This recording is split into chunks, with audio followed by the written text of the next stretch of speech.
반갑습니다. 말씀과 함께 하루를 시작하는 주님의 백성들을 예수님의 이름으로 축복합니다. 2023년 1월 19일 목요일 오늘 주신 말씀은 마태복음 1장 1절부터 17절까지입니다. 아브라함과 다윗의 자손 예수 그리스도의 계보라. 아브라함이 이삭을 낳고 이삭은 야곱을 낳고 야곱은 유다와 그의 형제들을 낳고 유다는 다말에게서 베레스와 세라를 낳고 베레스는 헤스론을 낳고 헤스론은 람을 낳고 람은 아미나답을 낳고 아미나답은 나손을 낳고 나손은 살몬을 낳고 살몬은 라합에게서 보아스를 낳고 보아스는 루색에서 오벳을 낳고 오벳은 이새를 낳고 이새는 다윗 왕을 낳으니라. 다윗은 우리아의 아내에게서 솔로몬을 낳고 솔로몬은 르호보암을 낳고 르호보암은 아비야를 낳고 아비야는 아사를 낳고 아사는 여호사밧을 낳고 여호사밧은 요람을 낳고 요람은 우시아를 낳고 우시아는 요담을 낳고 요담은 아하스를 낳고 아하스는 히스기야를 낳고 히스기야는 므낫세를 낳고 므낫세는 아몬을 낳고 아몬은 요시아를 낳고 바벨론으로 사로잡혀 갈 때에 요시아는 여고냐와 그의 형제들을 낳으니라. 바벨론으로 사로잡혀 간 후에 여고냐는 스알디엘을 낳고 스알디엘은 스룹바벨을 낳고 스룹바벨은 아비훗을 낳고 아비훗은 엘리야김을 낳고 엘리야김은 아수르를 낳고 아수르는 사독을 낳고 사독은 아킴을 낳고 아킴은 엘리웃을 낳고 엘리웃은 엘르아사를 낳고 엘르아사는 mat단을 낳고 mat단은 야곱을 낳고 야곱은 마리아의 남편 요셉을 낳았으니 마리아에게서 그리스도라 칭하는 예수가 나시니라. 그런즉 모든 대수가 아브라함부터 다윗까지 14대요 다윗부터 바벨론으로 사로잡혀 갈 때까지 14대요 바벨론으로 사로잡혀 간 후부터 그리스도까지 14대로더라. 아멘. 오늘부터 2월 말까지 다루게 될 성경은요 마태복음입니다. 마태복음은요 마태라고 하는 사람에 의해서 기록된 복음이죠. 그러면서 복음은 복된 소식, 기쁜 소식은 이런 겁니다. 제일 기쁘고 복된 소식은 생명 얻은 거. 다시 말해서 나 죽었는데 나 살았다. 바로 이것이고요. 한마디로 구원받았다라고 하는 것이 복된 소식이고 기쁜 소식, 복음입니다. 그런데 그 구원이라고 하는 것은요 하나님의 은혜에 의하여 예수 그리스도를 믿는 믿음으로 말미암는 것. 그러므로 복음은 결국 예수님이시죠. 오직 길이요 진리요 생명이신 예수님. 우리가 구원을 받을 수 있는 유일한 근거, 믿음의 대상이신 예수 그리스도. 그래서요 예수님이 복음이신 겁니다. 이런 이유로 마태복음은 마태에 의해서 전해진 예수님에 관한 이야기입니다. 참고로 복음서라고 하는 책들, 즉 마태, 마가, 누가, 요한복음은요 모두 예수님에 관한 이야기가 기록된 책들입니다. 복음이 예수님이시기 때문에. 이에 예수님께서 이 땅 가운데 오셔서 사시다가 우리 저를 위해서 십자가에서 죽으시고 사흘 만에 부활하신 후 40일 후에 승천하시기까지 예수님에 관해 기록한 책들이 말하자면 복음서라는 거예요. 그러면서 마태복음의 저자는 말씀을 드렸듯이 마태입니다. 마태의 원래 직업은요 세리였어요.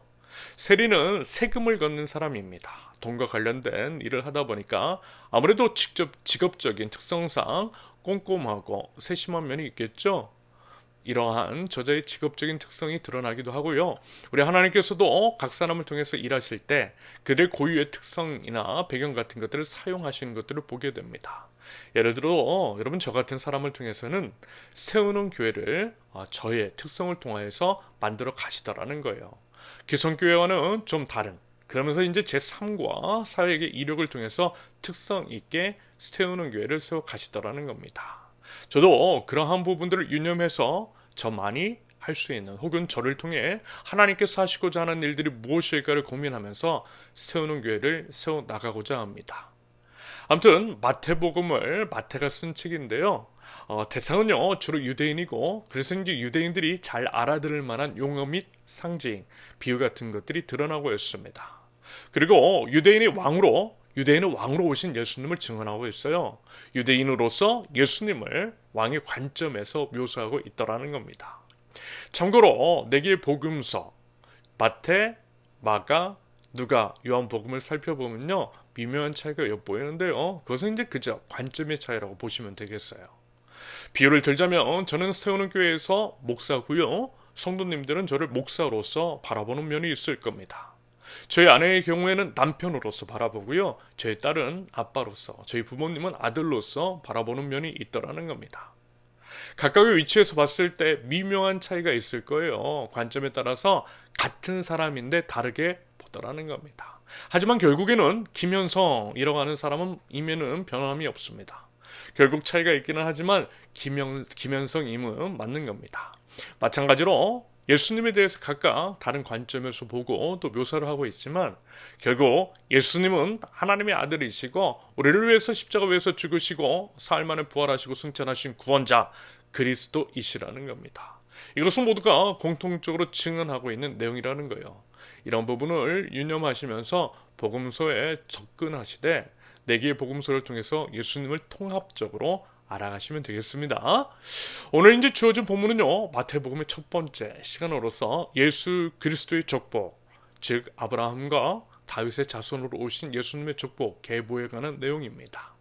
다윗이 왕이었으니 왕의 계보 안에 계신 것이고요. 왕으로 오신 예수님 이심을 천명하고 있는 것으로 보면 되겠습니다. 족보로 시작하는 것은요, 마태복음이 족보로 시작하는 것은 바로 그 때문입니다. 다윗의 왕위, 왕의 계보를 잇고 계신 진정한 왕, 우리 주 예수 그리스도. 여러분, 우리 주 예수 그리스도의 왕이심을 믿으세요? 부디 왕이신 우리 주님을요, 진정한 왕으로 모시고요, 왕이신 우리 주 예수 그리스도께 합당한 자리를 내어드릴 수 있기를 바랍니다. 왕이신 우리 주님의 뜻대로 살아가는 것, 주님이 주인 되시도록 하는 것, 바로 그것입니다. 그러면서 이제 오늘은요, 특별히 이 부분을 주목하면 좋겠습니다. 예수님의 족보에는 5명의 여인이 등장하죠. 다말, 라합, 룻, 우리아의 아내, 그리고 마리아. 일단 마태복음이 기록될 당시에 유대사회는요, 젠더 차별이 엄연히 존재했습니다. 아주 간단하게 말씀을 드리면 여자는 사람으로 취급을 받지 못했습니다. 그래서요, 숫자를 셀 때에 여성의 수는 포함이 되지 않았어요. 그런데 예수님의 계보에 이렇게 여성들이 등장하고 있다라고 하는 것은요, 여성들의 존재를 인정한다라는 것이고, 그 당시의 사회 문화적 관점에서 볼 때 참으로 파격적이고 급진적인 것이 아닐 수 없습니다. 드리고 싶은 말씀, 가끔 성령을 오해하시되 젠더 차별이나 그 외 노예제도 같은 것들을 성령이 혹시 용인하고 묵인하고 또 주장하는 것이 아니냐라고 하는 그런 분들이 계신데요, 절대 그렇지 않다라는 거예요. 물론 지금의 관점에서 보면 그렇게 느끼실 수도 있겠지만 성경이 기록된 그 시대를 고려해 볼 때 전혀 그렇지 않다라고 하는 것을 확인하게 됩니다. 오히려 성경은 분명해요. 모든 사람은 하나님의 형상을 따라 지음받았다라고 하는 창조 원리 아래 젠더, 인종, 국적, 그 외 어떤 조건과 상관없이 사람은 사람으로서 존중받아 마땅함을 이야기하고 있습니다. 다만 성경을 오해할 수 있는 그런 여지가 보이는 것은요, 예를 들어 그 당시 이제 젠더 평등이 성경의 기록 목적은 아니었기 때문입니다. 성경이 젠더 평등이나 노예 해방을 위해서 기록된 책이 아니라는 거예요. 성경의 기록 목적은 영혼 구원과 영적 성숙입니다.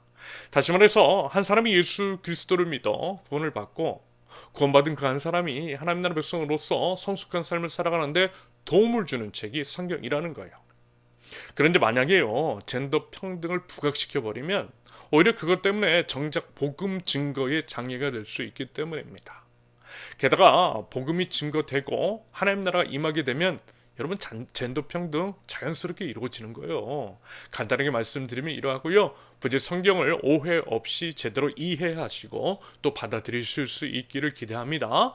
아무튼 그 5명의 여인들, 그들은요, 여성일 뿐만이 아니라 한결같이 문제적 인간이었습니다. 다말은 근친상간 범했고요, 라합은 몸파는 여자였으며 룻은 이방여인, 우리아의 아내는 밧세바를 가리키는데요, 우리아의 아내라고 이야기한 것은 다윗의 위계에 의한 성범죄를 부각시키기 위함일 것입니다.